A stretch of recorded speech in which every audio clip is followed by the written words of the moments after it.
Hello and welcome to the show. I am here at Blizzard Mountain to turn another vehicle into a rally car. And today's car of choice is the Volvo S60 with a proper V8 supercar livery, naturally. Now, the Volvo is, well, all-wheel drive from standard, which means we might possibly stand a chance of getting near the mighty Focus. I am, not quite sure what we're going to get out of this Volvo. The real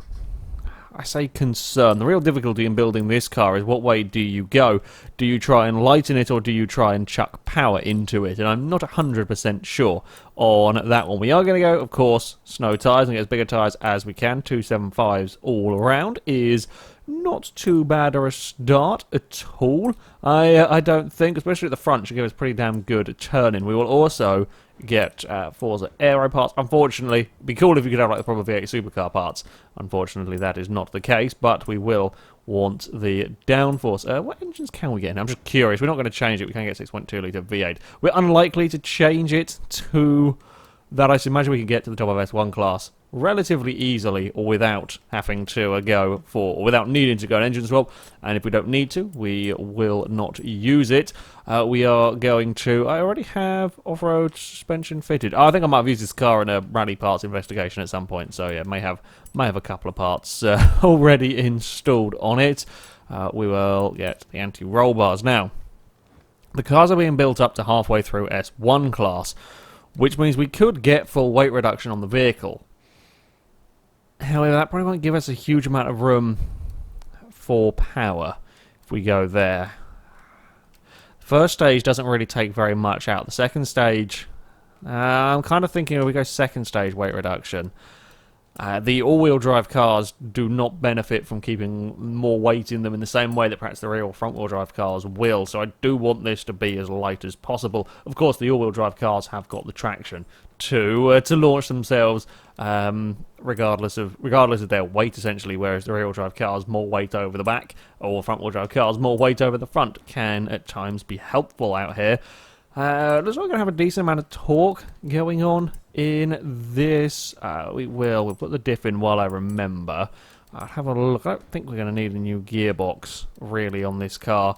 It's going to increase PI. I don't think there's any need. It's going to have a decent enough gearbox. It's not going to be some of the terribleness that we've seen from some of the classic cars that suddenly get so much more power than they were initially intended for, that they then, become a little bit undrivable with their gearings. I'm suspecting sometimes, unlikely. Sometimes when you go for the higher tier turbos, it can. Or it's normally the higher tier superchargers. Sometimes you get a little bit of a weight reduction with them. Not in the case of this car with its turbos. We are going to be getting decent power out of this. It's going to be, it's not going to be as powerful as the Focus, of course. However, we are not going to be as far off as I initially feared. Oh, bugger, typical 1 PI over, and I've got all of those bits there on the car. We could go for something like that. It does add some weight, but a fair bit of power, and I think I will, actually, on this one. We'll go for that, and then we'll try and dump some weight with parts that don't affect the PI. Well, I say don't affect the PI. They do, it just hasn't quite rounded it up to the next lot yet. So if we can sneak on a flywheel, sneak on a driveline as well, that's some power with less of the downsides. Thinking we're ready with the Volvo. It is, decently powerful enough. Almost 500 torque, 456 horsepower. It is a bit on the heavier side, although it does have some massive tyres. The Focus only has 225 tyres on it, which is where we are going to get an advantage from in this Volvo. If we can accelerate quick enough, maybe we will be able to find something to beat the Focus Rallycross. So it is off to the mountain peak scramble with our Volvo rally car. It'll get 5 laps around this circuit in an attempt to beat 125.2. That is the lap time the Focus set around here. The Volvo might be able to. The Cyclone was also pretty quick, a 25.4 from that. I would like to see the Volvo managing to mix it with those two. I don't know. I fear we might not quite have enough power or have a bit too much weight in the S60. You never know, though. I'm hoping we will have plenty. Oh, that's a little bit late on the brakes there for turn 1. I'm hoping, yeah, we might have plenty of handling and make up some of our time through the corners with this car as we get it just a tiniest bit of oversteer. Also have a new corner name. This section here that we've just gone past, Rolvia, after the Lancia Fulvia very nearly got launched onto its roof. No such problem for our S60. In fact, we're sliding our way through McRae ever so slightly. Oh, we're going a little wide through the off-piste twist, although it's actually handling the bumps here.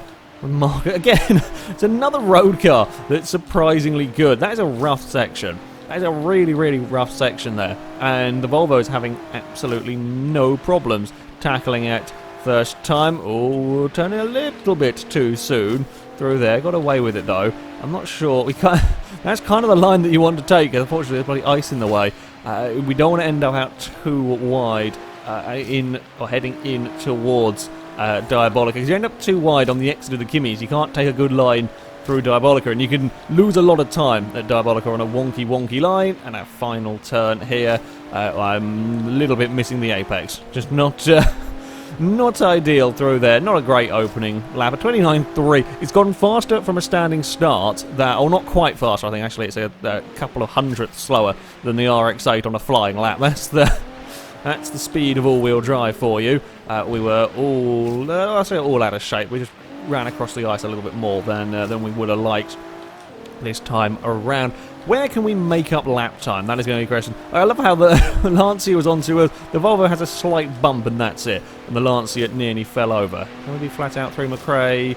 Almost. Yeah, indeed we can actually. Although we have got to get on the brakes. Yes.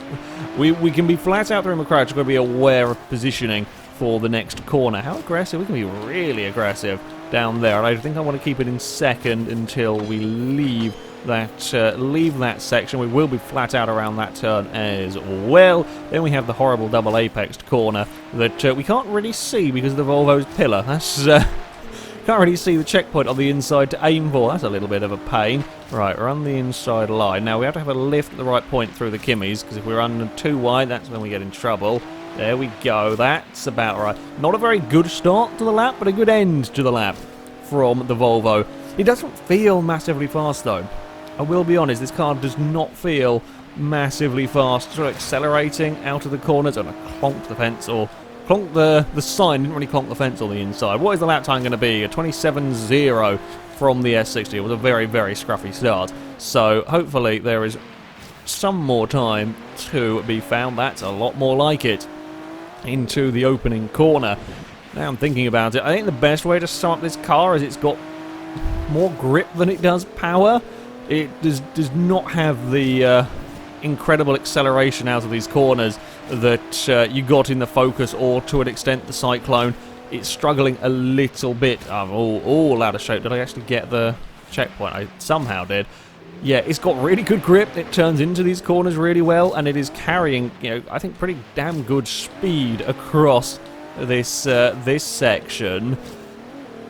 However, we're struggling. We're struggling with the acceleration in this car. Oh, and I braked way too late for that part. I was pushing my luck a little bit, I'll be honest. Okay, dive to the inside is a little bit cheeky, but it might just work for the Volvo. And then here, we've got to try and wrestle the car around that Diabolica corner. We will get it around, but it's just kind of this long, vaguely uphill section, I think, where we lose out quite a bit to the likes of the Focus and the Cyclone, for that matter.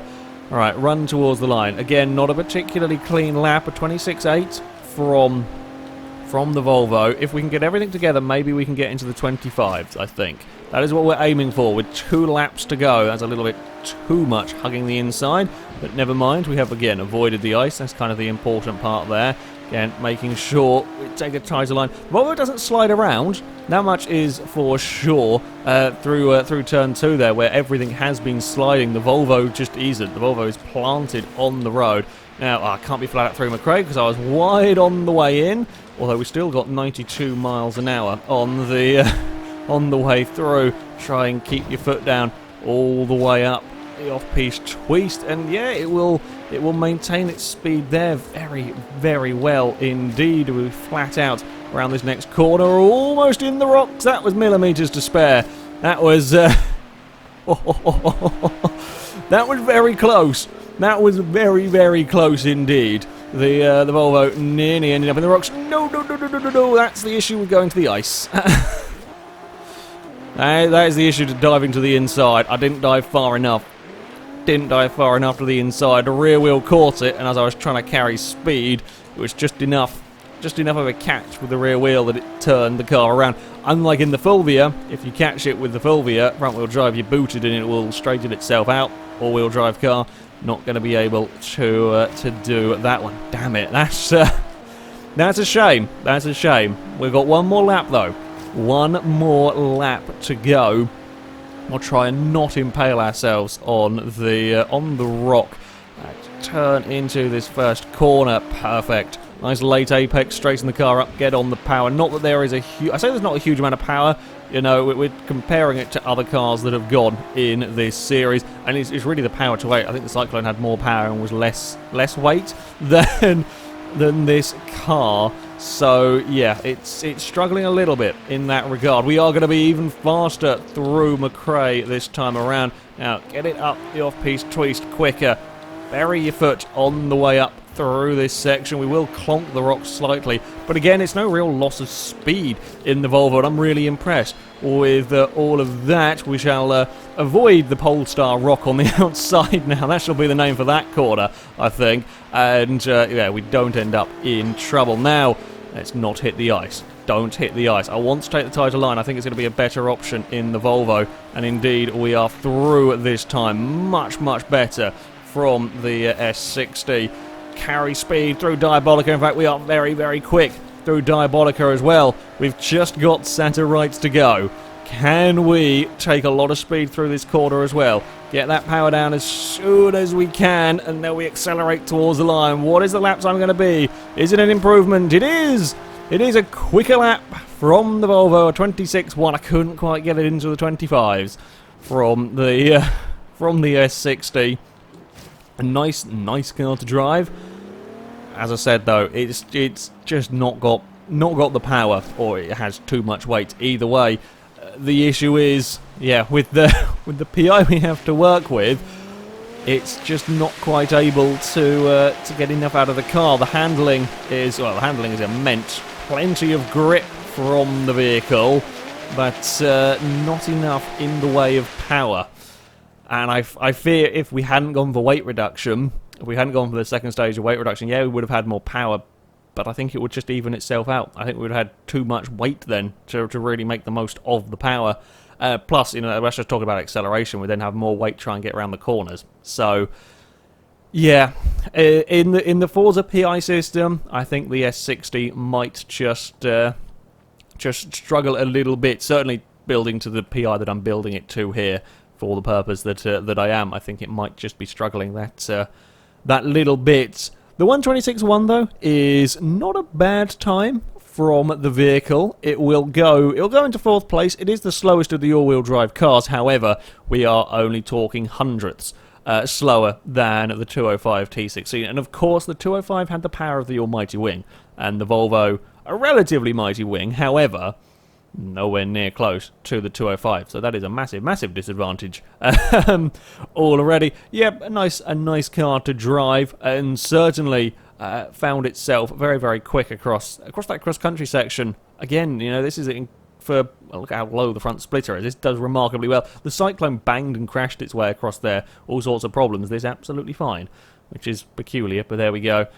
Yeah, that is going to be it for this video, guys. Thank you very much for watching, and until next time, goodbye.